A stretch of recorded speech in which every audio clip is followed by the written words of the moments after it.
Senator Collins, nice to talk to you. Thank you. So we've heard criticism from the right, from the more conservative wing of your party. You heard Rand Paul. He believes there's too much subsidy in here. It still looks too much like Obamacare. I look at this bill, Senator, and it looks a lot different from what you and Senator Bill Cassidy were proposing way back when on this show, when you said it's essentially a bill that would allow states, if you like Obamacare, you can keep it. Where are you on this bill? Because it doesn't look like it's if you like your Obamacare, you can keep it. No, I agree with that it doesn't fit that description. And I still believe that the bill that Bill Cassidy and I introduced was a better path forward and ultimately would have attracted bipartisan support. And that's what we really need when we're tackling an issue as difficult as healthcare is. I'm still going through the text of the bill, and of course we still don't have the all-important CBO analysis of the effect on coverage, on the cost of premiums, and the impact of the Medicaid changes.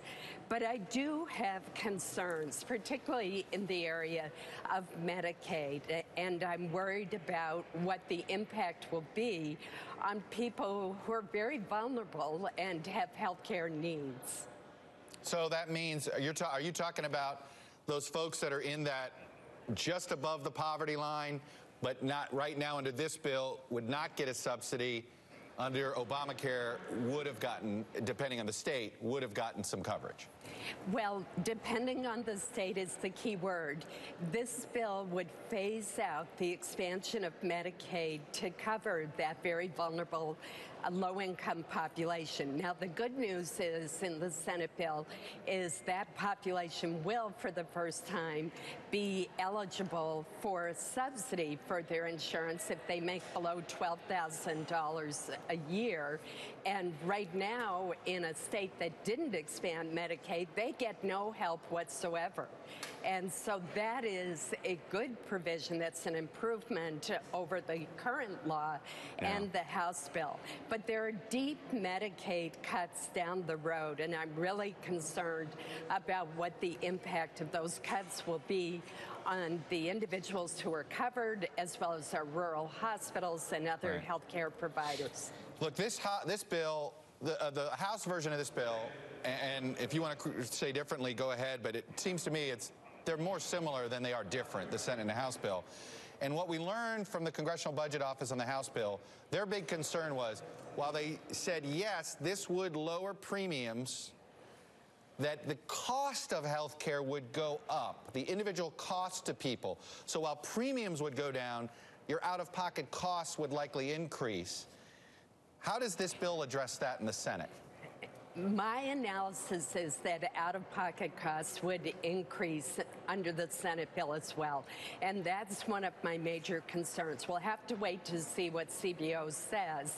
But under the House bill, as you know, for that very vulnerable group between the age of 50 and 64, living in northern Maine and with an income of only $26,400, there would be as much as an 800% increase in premiums, as well as higher deductibles and co-pays. We can't have that happen. We're still waiting for the analysis from CBO to see what the impact will be.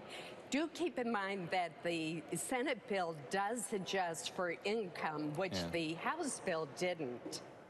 Let me ask you this, though. You laid out an argument of why you're not in favor of this bill.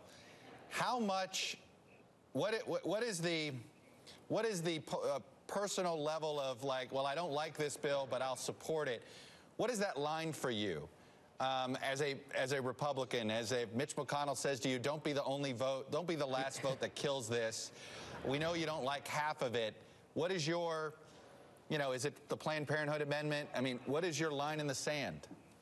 Well, I can't support a bill that's going to greatly increase premiums for our older Americans or out-of-pocket costs for those who aren't quite old enough for Medicare yet. I cannot support a bill that is going to result in tens of millions of people losing their health insurance. And I cannot support a bill that's going to make such deep cuts in Medicaid that it's going to shift billions of dollars of costs to our state governments, to those who have insurance, and to healthcare providers such as rural hospitals, which would be faced with a great deal of uncompensated care. So it isn't any one factor. I do care also about funding of Planned Parenthood, but it's all of those factors put together that will influence my decision. But Can you imagine enough amendments passing that it would fulfill those pledges you just made? Well, it's going to be an open amendment process, and I'm sure many of us are going to have amendments. In addition, I want to see that CBO analysis because I don't know the exact impact yet. All right. Well, then, Senator Collins, I will leave it there. As always, very thoughtful in this issue. Appreciate you coming on and sharing your views.